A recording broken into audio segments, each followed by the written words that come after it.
The massive alien warship Eternal Vigilance floated in the darkness of space, its hull scarred from countless battles.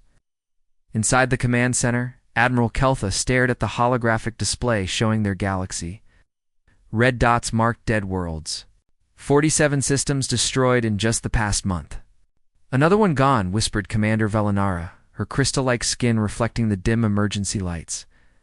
The latest red dot had appeared where the Helix colonies used to be. 12 billion people, wiped out in hours. Captain Junho sat quietly. In the corner of the bridge, he was human from a small blue planet called Earth. 3 days ago, his species had made first contact with this galactic alliance. Most of the aliens still thought humans were too primitive to matter. "The mechanical swarm is moving toward your home system next," Admiral Keltha said, not looking at the human captain. "Your world is directly in their path." Junho stood up slowly. He was shorter than most of the aliens around him, wearing a simple blue uniform instead of the fancy armor and energy suits the others had. "How long do we have?" "Maybe 2 weeks, if you're lucky," replied General Thakmer, a massive warrior from the Corvan Empire. In the galaxy, but even they were losing badly to the swarm. "We can take some of your people with us when we retreat, maybe a few thousand." "That's very kind," Junho said politely, "but we'll stay and fight." The bridge went silent, and several aliens started laughing, not mean laughter, but the kind you make when someone tells a joke that isn't funny. They couldn't help it. The idea of humans fighting the swarm was like watching children play with toy soldiers. "Your people don't even have energy shields," said Dr. Minsu, the head scientist. "Your fastest ships barely reach half-light speed. What could you possibly do against enemies that destroyed our best fleets?" Junho shrugged. "We'll figure something out. We always do." "This isn't a game," General Thakmer growled. "The swarm doesn't take prisoners. They don't negotiate. They consume everything. Planets, stars, entire civilizations. Nothing stops them. We've thrown everything we have at them," added Commander Velinara. "Our quantum weapons, our reality-bending technology, our time manipulation devices. Nothing works. They adapt to everything." The holographic display showed the swarm's movement. Pattern, a steady advance across the galaxy, consuming world after world. They looked like a disease spreading through healthy tissue. Each red dot represented billions of lives lost. "Your species has existed for what, a few thousand years?" asked Admiral Keltha. "We've been spacefaring for millions. The Nexari can bend space and time. The Zephyrians are made of pure energy. The Corvan Empire has weapons that can crack planets in half. If we can't stop them, what makes you think you can?" Junho walked over to the display and studied the patterns. "You're all very advanced," he said. "Very logical, very organized." "Maybe that's the problem?" "What do you mean?" Dr. Minsu asked. "Well, if I wanted to design something to fight logical, organized enemies, I'd make it logical and organized too. I'd study their patterns, learn their weaknesses, adapt to their strategies." Junho touched one of the red dots on the display. "But what if the enemy wasn't logical? What if they did things that didn't make sense?" Oh. The aliens looked at each other. None of them understood what the human was talking about. "Your people fight wars the same way for millions of years," Junho continued. "Same formations, same strategies, same thinking. The swarm has probably seen it all before. But humans, we're new. We're different. We do crazy things. Crazy things get you killed in space combat," General Thakmer said firmly. Maybe crazy things surprise your enemies so much they don't know how to respond." Junho smiled. "We've only been in space for about 60 years, but in that time we've had hundreds of wars on our planet. We've tried every kind of fighting you can imagine. Sneaky fighting, loud fighting, fast fighting, slow fighting. We never do the same thing twice." Admiral Keltha felt a tiny spark of something he hadn't felt in months. Hope. It was probably foolish hope, but still. "Even if you're right, your technology is so far behind ours. Your ships are basically metal boxes with rockets attached." "True," Junho agreed, "but maybe that's good too. The swarm expects energy weapons and quantum shields and all that fancy stuff. They probably don't know what to do with metal boxes and rockets." The communication system beeped. A message was coming through from Earth. Junho listened to the report, then turned back to the aliens. "My government wants me to tell you something," he said. "Thank you for the offer to evacuate some of our people, but we're not leaving. Every human on Earth, on Mars, on our space stations, we're all staying. We're going to fight." "That's suicide," whispered Commander Velinara. "Maybe," Junho said. "But it's our choice. Who knows? Maybe we'll surprise everyone." The swarm was coming. 2 weeks, they would reach Earth. The galaxy's strongest defenders were already retreating, preparing for humanity's certain destruction. None of them knew that Earth's greatest strength wasn't their technology or their weapons. It was their complete refusal to accept that anything was impossible. The Void Swarm's scout ships appeared at the edge of Earth's solar system like a pack of metal wolves. Their black holes absorbed light, making them look like moving holes in space. On the Coalition observation ship, Scientific Unity, Dr. Minsu pressed his face against the viewing port and watched humanity prepare for war. "They're launching everything," he said, his voice full of disbelief. "Nuclear missiles, metal projectiles, chemical bombs. I'm reading primitive rocket engines, converted cargo ships, even modified civilian aircraft." Admiral Keltha stood beside him, watching the tactical display. It's like watching children throw rocks at a mountain. Something strange was happening. The swarm scouts, which had easily destroyed advanced coalition fleets, were struggling against Earth's chaotic attack. Nuclear explosions lit up space like tiny suns, while chunks of metal moving at incredible speeds punched holes through alien holes. On Earth's surface, Commander Duyan sat in a bunker beneath Sol, surrounded by screens showing the battle. Above, her command center looked nothing like the sleek alien bridges, just humans with computers and radios, drinking coffee and shouting orders. "Seo-chin, take your squadron through that debris field," she barked into her headset. "Use the wreckage as cover." Captain Seok-jin flew his converted cargo ship toward the nearest enemy vessel. His ship used to carry rice and electronics between Earth and Mars.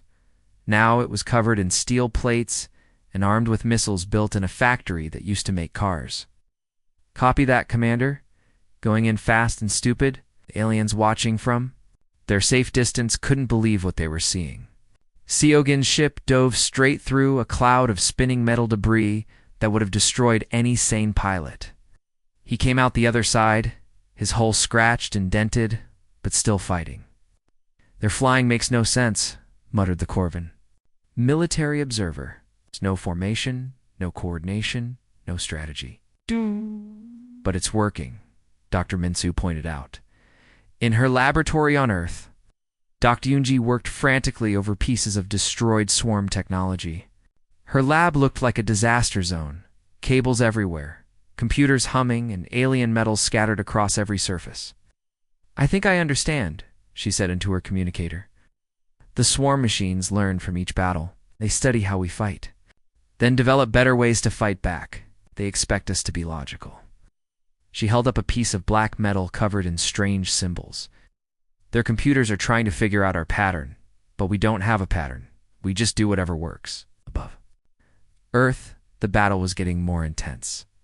The swarm had sent larger ships, each one the size of a city. But the humans kept surprising them. Some ships would ram straight into the enemy, exploding on impact.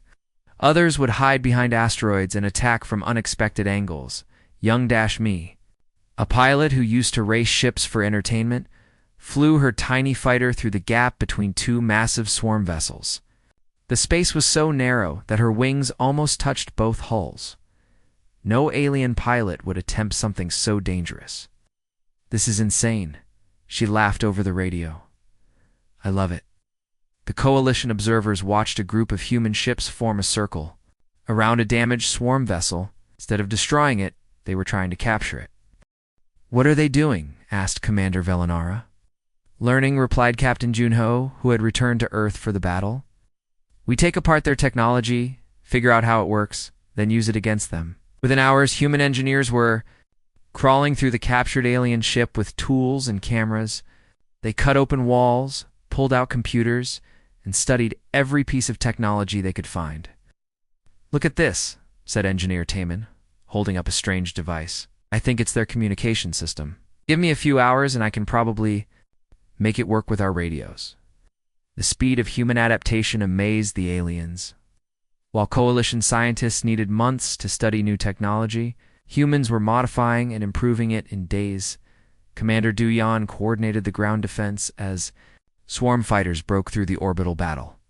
Human soldiers used weapons that ranged from advanced laser rifles to modified hunting guns.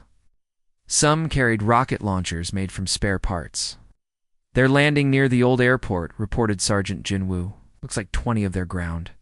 "Units, hit them with everything," Duyan ordered. "And remember, be unpredictable." The human soldiers attacked the swarm ground forces using tactics that violated every rule of military science. They appeared from sewers, dropped from buildings, and attacked from directions that should have been impossible. Some soldiers used camouflage that made them invisible, while others charged straight at the enemy screaming battle cries. The swarm. Machines, designed to fight logical military formations, couldn't adapt fast enough to the humans' crazy tactics. Admiral Keltha opened a communication. "Channel to Earth." Captain Junho's face appeared on screen, dirt on his cheek and smoke. Behind him, "Captain, this is impossible." "How are you winning?" Junho grinned. "We're not winning, Admiral. We're just refusing to lose. There's a difference." Practical display, more swarm ships were being destroyed or captured. The aliens watched as humanity did something no other species had managed. They were pushing back the unstoppable enemy. "They fight like they're crazy," whispered Dr. Minsu. "Maybe," said Admiral Kelther. "Or maybe we've been fighting like we're scared." The battle for Earth was far from over, but for the first time in years, the galaxy's defenders had hope. Sometimes the best way to fight an unstoppable force was to be completely unpredictable. News traveled fast across the galaxy.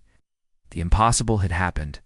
Humans had not only survived the swarm attack, they had captured enemy ships and started taking them apart. On Coalition worlds, military leaders stared at their communication screens in shock. General Taehyun stood in the Earth Defense Council meeting room, looking at faces from around the world. Presidents, generals, scientists, and ordinary citizens all sat together, planning their planet's defense. "Every human settlement is joining the fight," he announced. "The Arctic research stations are building ice-based weapons. The Mars colonies are sending their mining equipment to use as weapons. Even the space tourists are volunteering their ships." In a small factory in rural Korea, grandmother Ji-yoon worked beside her teenage granddaughter, building electromagnetic pulse devices. From old television parts and car batteries. The factory used to make kitchen appliances. Now it made weapons. "Is this wire supposed to be blue or red?" asked her granddaughter. "Doesn't matter," June replied, welding another piece, "as long as it makes the alien machines stop working." Across Earth, similar scenes played out everywhere. Former enemies worked together. Countries that had been at war for decades shared their weapons technology. Rival corporations gave away their secrets. Everyone had the same goal: survive, Captain. One ship commanded a fleet of converted civilian ships heading toward the main swarm force. His flagship used to be a luxury cruise liner. Now it was covered in armor plates and missile launchers. His crew included retired teachers, mechanics, college students, and office workers. Remember everyone, he broadcast to his makeshift navy. "The aliens expect us to fight like their previous enemies. Organized formations, logical tactics, predictable movements. Instead, we give them chaos." The Coalition fleet hung back at a safe distance, watching the humans prepare for what looked like certain death. The main swarm force was massive, hundreds of ships, each one capable of destroying a planet. "They're actually going to attack," whispered Admiral Keltha. "Those brave, crazy humans are really going to try." Lieutenant Young Mi piloted her racing ship toward the enemy formation. Her vessel was bright red, with yellow flames painted on the sides.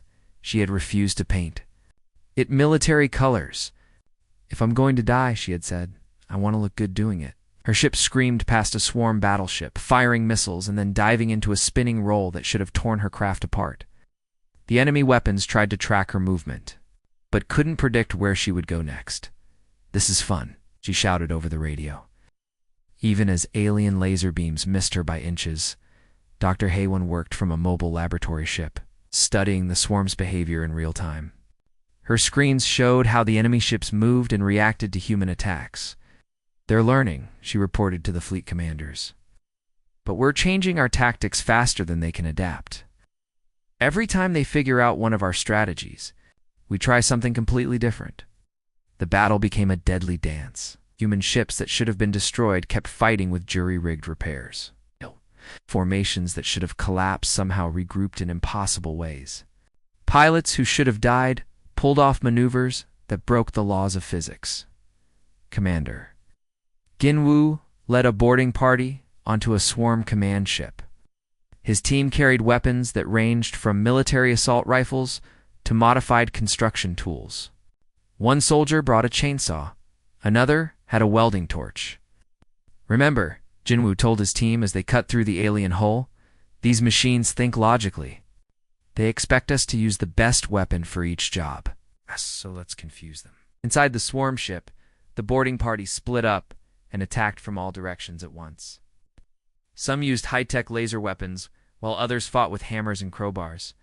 The swarm's internal defenses couldn't decide which threat to focus on. The turning point came when they reached the ship's central computer. Instead of using an advanced hacking device, 17-year-old programmer Sojin plugged in a modified gaming console and uploaded a virus she had written in her bedroom. "Call it the Confusion Protocol," she explained as the enemy ships' systems began shutting down. "Makes their computers think they're running a dating app instead of a weapons system." The swarm flagship died not from advanced alien technology, but from a teenager's computer virus transmitted through a device meant for playing video games. Across the battlefield, human unpredictability was proving devastatingly effective. Ships that should have retreated charged forward. Pilots who should have followed standard formations flew in random patterns. Ground troops who should have used cover advanced in the open while singing folk songs. The swarm, designed to counter the galaxy's most advanced civilizations, couldn't adapt to opponents who refused to follow any recognizable strategy. "Their success rate is impossible," reported Dr. Minsu from the observation ship. "According to every military theory we know, they should all be dead." "Maybe that's the point," replied Admiral Keltha. "They don't follow our theories." At the end of the day, the main swarm force was in retreat. Not destroyed, that would take time, but actually pulling back from a fight for the first time in recorded history. Captain Wanshik's battered cruise ship limped back to Earth, its hull scarred but its crew alive. Over the radio, he could hear celebrations from around the planet. "Control, this is Captain Wanshik. Mission accomplished. Been achieved again." The galaxy's strongest defenders had learned something important that day. Sometimes the best way to win was to stop trying to win logically and start trying to win creatively. Humanity had just taught the universe that chaos, when applied correctly, was the most powerful weapon of all. 6 weeks after Earth's impossible victory, human military advisors were being sent to coalition fleets across the galaxy. Captain Dong Hayon found himself on the Zephyrian super dreadnought Cosmic Harmony, trying to explain human tactics to aliens who existed as pure energy. "You want us to sacrifice our ships?" asked Admiral Viscala, her glowing form flickering with confusion. "That goes against everything we believe." "Not sacrifice," Dongan corrected patiently. "Trade. You lose 1 cheap ship to destroy 3 expensive enemy ships. It's good business." The energy beings had never thought of warfare as business before. They fought to preserve life and beauty. The idea of deliberately destroying their own vessels seemed wrong. "Watch this," Dong Hyan said, showing them footage from the Battle of Earth. On the screen, a human cargo ship rammed into a swarm cruiser, destroying both vessels. That cargo ship cost us almost nothing. The enemy ship was worth 100 times more. Dr. Soyoung had established a research facility on the liberated world of New Centauri. Her laboratory was a strange mix of human chaos and alien precision. Coffee cups sat next to quantum computers. Pizza boxes were stacked beside crystalline data storage units. The breakthrough came when I realized their greatest strength is also their weakness, she explained to her mixed species research team. The swarm adapts to everything we do, but they expect our tactics to stay the same once they've learned them. She showed them a holographic battle simulation. If we use the same strategy twice, they counter it perfectly. Change our approach, their adaptation systems become overloaded. Commander Kung Ho was about to test this theory in the Battle of the Twin Suns. His fleet was a strange mixture, sleek alien warships flying alongside converted human freighters. Energy beings working with flesh and blood crews. Remember, everyone. He broadcast to the combined fleet. We're not trying to win through superior firepower. We're trying to confuse the enemy so badly they make mistakes. The swarm fleet approached in perfect formation, their ships moving like parts of a giant machine. They had adapted to human tactics and were ready for chaos. Instead, Kyung Ho's fleet started the battle with perfect military precision. Every ship in exactly the right position, every weapon firing in carefully timed volleys. Coalition warfare. The swarm began adapting to this organized strategy, shifting their formations to counter the expected human chaos that never came. Now, Kung Ho ordered. Suddenly, the organized formation exploded into complete mayhem. Ships scattered in all directions. Some vessels that appeared damaged continued fighting. Others that looked fine suddenly stopped working. Fighters flew in impossible patterns, while bombers attacked their own side. The swarm's adaptation computers crashed trying to process the rapid change from order to chaos to organized, fluidized to chaotic organization. Lieutenant Colonel Mikyon was teaching similar lessons to ground troops on the besieged world of Keth Prime. She stood before a mixed group of Corvin warriors and human marines, all of them covered in mud and looking exhausted. Forget everything you learned in military school, she told the aliens. The enemy has read your textbooks. They know exactly what you're going to do. She pointed to a map of the battlefield. Standard doctrine says we should establish defensive positions here, here, and here, so we're going to attack from there, and there instead. The Corvin soldiers looked confused. They were proud warriors with thousands of years of military tradition. The idea of ignoring proven tactics seemed insane. Trust me, Mikyun said. Sometimes insane works better than sane. The liberation of Keth Prime became a legend throughout. Coalition space. Human and alien troops worked together using tactics that shouldn't have succeeded. They attacked uphill instead of downhill. They advanced during the day instead of at night. They made noise instead of staying quiet. The swarm ground forces, programmed to counter logical military doctrine, couldn't adapt fast enough to opponents who did everything wrong on purpose. Admiral Song Ho now commanded a joint task force that was pushing the swarm back across the entire outer rim. His flagship bridge was crowded with beings from dozens of different species, all learning to think like humans. Status report, he requested. 17 liberated systems this month, sir, replied Lieutenant Ruhi. The swarm is retreating from sectors they've held for centuries. The secret was spreading across the galaxy. Coalition military academies were rewriting their textbooks. Ancient warrior cultures were learning new ways to fight. Scientists were discovering that chaos, when properly applied, was a form of advanced mathematics. But the most important change was psychological. For the first time in years, the galaxy's defenders believed they could win. The humans taught us something valuable, Admiral Keltha told the Coalition Council. We had become too predictable. We fought the same way for so long that our enemies knew exactly how to defeat us. Dr. Changman, now head of interspecies research, smiled as he watched the latest battle reports. It's not just about being unpredictable, he explained to his colleagues. It's about being willing to try things that might not work. If they don't work, asked the Nexary scientist. Then we try something else, Chongman replied. That's what humans do. They never give up, and they never stop trying new ideas. Tide had turned. The swarm was still dangerous, but they were no longer unstoppable. Across the galaxy, worlds that had been preparing for extinction were planning counterattacks instead. Humanity had given the universe something it had almost forgotten: hope mixed with creative chaos. And that combination was proving to be the most powerful weapon in the galaxy. 1 year after first contact, Admiral Insu stood before the rebuilt Galactic Council on Nexus Prime. The Great Chamber had been destroyed during the swarm invasion, but now it gleamed with new hope.